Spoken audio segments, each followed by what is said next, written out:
खेसारी लाल यादव जी का दो घूंट गाना जो है जब से आया है तब से बवाल मचा कर रखा है। आप इस गाने को अभी तक सुने हैं कि नहीं सुने हैं?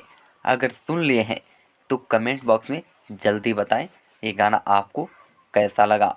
इस गाने को जो है खेसारी लाल यादव और शिल्पी राज जी गाए हैं और इस गाने में जो है खेसारी लाल यादव जी और नर्मदा मल्ला जी का डांस है।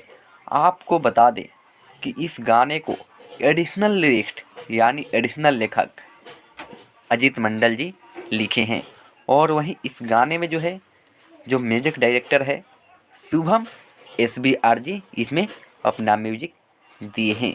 तो चलिए दोस्तों बताइए ये गाना जो है आपको कैसा लगा और इस चैनल को सब्सक्राइब कर लीजिए, बेल आइकन को प्रेस कर दीजिए क्योंकि अगली नोटिफिकेशन आपके पास जल्दी